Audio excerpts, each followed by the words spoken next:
What's up everyone, कैसे हैं आप लोग। और आप सभी को पता है कि आप मेरे चैनल पे हैं जहाँ पे मैं SaaS सेल्स रिलेटेड बहुत सारी बातें करता हूँ। तो आज मैं आपको देने वाला हूँ 5 ऐसे टिप्स जिसकी वजह से आप एक अच्छा डेमो प्रेजेंट कर सकते हैं अपने क्लाइंट को। और जब आप डेमो प्रेजेंट कर रहे होते हैं क्लाइंट को, तब आपको ये चीजें बहुत ध्यान में रखनी है, क्योंकि इसी की वजह से आप जल्द से जल्द क्लाइंट क्लोज कर सकते हैं। तो सबसे पहला आता है कि आप प्री डेमो क्या करेंगे। प्री डेमो आपको 2 काम करना है। सबसे पहला काम करना है कि आपको समझना है कि क्लाइंट की नीड क्या है, अपना रिसर्च करना है, उसके बारे में देखना है, उसको जानना है क्लाइंट में कौन आ रहा है, कौन पर्सन आ रहा है, कौन कौन से टीम मेंबर्स आ रहे हैं, वो प्रीवियस किस ऑर्गेनाइजेशन में थे, क्या करते थे, उनका रोल क्या है, वो कितना इंपॉर्टेंट है इस प्रोजेक्ट को आगे लेके बढ़ने के लिए। एंड उस पर बहुत अच्छे से आपको रिसर्च कर लेना है।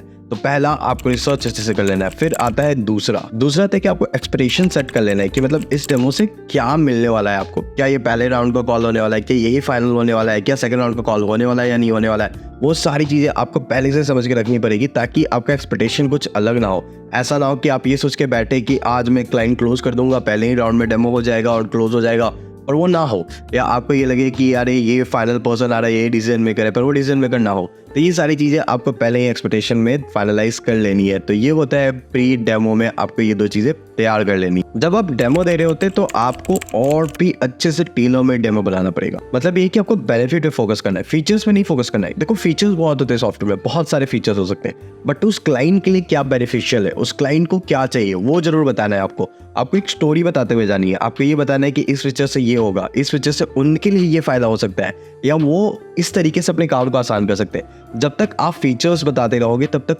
कोई इंटरेस्टेड नहीं होगा, क्योंकि फीचर्स हजारों हो सकते हैं, पर जब तक आप बेनिफिट नहीं बताओगे आपका क्लाइंट क्लोज नहीं होने वाला है। तो बेनिफिट बताओ, जितने ज्यादा हो सके बेनिफिट बताओ। सपोज एक फीचर है जिसके लिए किसी क्लाइंट का कुछ और बेनिफिट हो सकता है, आपके इस क्लाइंट के लिए कुछ और बेनिफिट हो सकता है, तो इसको जो बेनिफिट होने वाला है वो इसको बताओ, और एक स्टोरी टेलिंग की तरह बताओ। ऐसा ना हो कि आपने टॉप टू बॉटम स्टार्ट कर दिया, बॉटम टू टॉप स्टार्ट कर दिया। मतलब जैसा क्लाइंट का प्रोसेस है, जैसा फ्लो है, वो जरूर बताओ। इसके लिए आप क्या कर सकते हो कि जब आप क्लाइंट से बात करना स्टार्ट करते हो तभी आप उससे पूछ लो कि उसको क्या प्रॉब्लम्स आ रहे हैं, उसमें क्या क्या दिक्कतें आ रही हैं, वो कौन सा चीज ऑटोमेट करना चाहता है, उसको कौन कौन से ऐसे वैल्यू पॉइंट चाहिए जहाँ पे आपका सॉफ्टवेयर क्वालिफाई हो जाता है। तो क्वालिफाइंग वैल्यूज भी बहुत इंपॉर्टेंट हो जाते हैं। तो ये सारी चीजें डेमो के वक्त करना बहुत इंपॉर्टेंट हो जाता है। फिर जो बहुत ज्यादा प्रॉब्लम करते हैं सेल्स में, वो लोग ये करते हैं कि लोग एकदम मोनोलॉग देने लगते हैं। मतलब स्टार्ट टू ढाए ढाए ब्ला ब्ला ब्ला ब्ला, मैं ये मैं वो ये वो सारी चीजें बोलने लगते हैं। ऐसा नहीं करना है। आपको कन्वर्सेशनल रखना है, आपको बात करना है क्लाइंट से, आपको उनसे बात करते हुए बताना है कि यार ये फीचर्स है, इससे आपको ये बेनिफिट हो रहा है, क्या लगता है आपको बेनिफिट होने वाला है, या ऐसा कुछ आपने पहले करके देखा है या नहीं देखा है। तो आप बात करते ही रहो, आप इसको मोनोलॉग मत बनाओ। तीसरे में जब आप बात कर रहे होगे ना, तब आपको समझ में आएगा कि क्लाइंट एक्चुअली इंटरेस्टेड है या नहीं है। अगर आप अपना खुद का बोलते रहोगे तो फिर कोई नहीं समझने वाला और कुछ भी ध्यान नहीं देने वाला है। जैसे हमको पता है कि अब तो ऑनलाइन हम डेमो दे रहे होते हैं, तो कोई कैमरा बंद करके वो कुछ और कर रहा है, तो वो सारी चीज़ें अवॉइड करने के लिए आपको कन्वर्सेशनल रखना पड़ेगा, आपको टेलर मेड आपको देना पड़ेगा, टेक्निकल वर्ड आपको अवॉइड करना पड़ेगा, आपको जार्गन्स अवॉइड करना पड़ेगा। मतलब क्लाइंट जिस लैंग्वेज में समझना चाहता है, अगर वो हिंदी में समझना चाहता है आप हिंदी में डेमो दो, जरूरी नहीं कि इंग्लिश में ही डेमो देना है। जिस लैंग्वेज में क्लाइंट कंफर्टेबल है उस लैंग्वेज में आपको डेमो देने की जरूरत है, एंड वही आपके डेमो को एक सक्सेसफुल डेमो बनाता है। चौथा बहुत इंपॉर्टेंट पॉइंट, आप उनको सोशल प्रूफ दो। सोशल प्रूफ का मतलब ये होता है कि उसके इंडस्ट्री में अगर आपके पास कोई क्लाइंट है ऑलरेडी, या उस इंडस्ट्री से किसी ने काम किया हुआ है, या उसके रीजन से किसी ने आपके साथ काम किया हुआ है, तो आप उनको बताओ कि ये सोल्यूशन से, ये फीचर से, इस बेनिफिट के साथ इस क्लाइंट ने इतना ऐसा काम किया, या इतना उसको बेनिफिट हुआ, इतनी कॉस्ट सेविंग हुई, या इतना इंप्रूवमेंट उसका हुआ। तो ऐसी चीज आप उसके साथ प्रेजेंट करो, सोशल प्रूफ प्रेजेंट करो। हमेशा याद रखना कि सोशल प्रूफ सबसे स्ट्रांग होता है। आप अगर किसी को कोई यूज केस दिखा देते हो ना, तो वो वहीं पे सेल आउट पॉइंट हो जाता है। उसको लगता है कि कहीं मैं मिस ना कर जाऊं, कहीं ऐसा ना हो कि कोई और कर रहा है मैं ना कर पाऊं।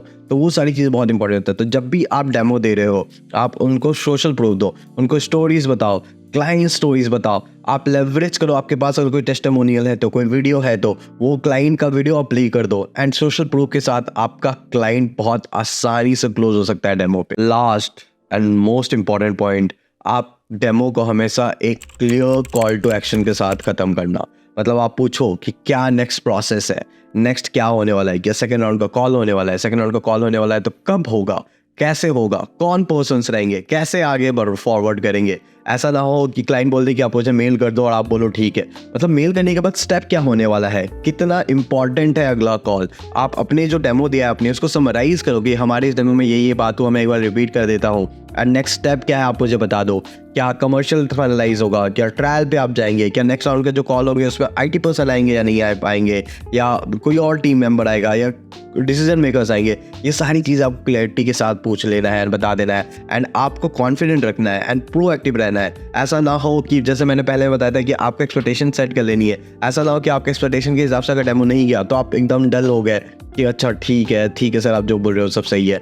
ऐसा नहीं होना चाहिए। तो आपको बहुत ही ज़्यादा क्लैरिटी के साथ इस डेमो को एंड करना है एक कॉल टू एक्शन के साथ। तो ये थे मेरे 5 ऐसे टिप्स जिसकी वजह से आपका डेमो एक सक्सेसफुल हो सकता है। तो ऐसे ही डेमो देते रहो, SaaS सेल्स में मचाते रहो, और SaaS सेल्स रिलेटेड और वीडियो के लिए नीचे सब्सक्राइब करना है आपको। ठीक है, take care, bye bye, see you in the next video.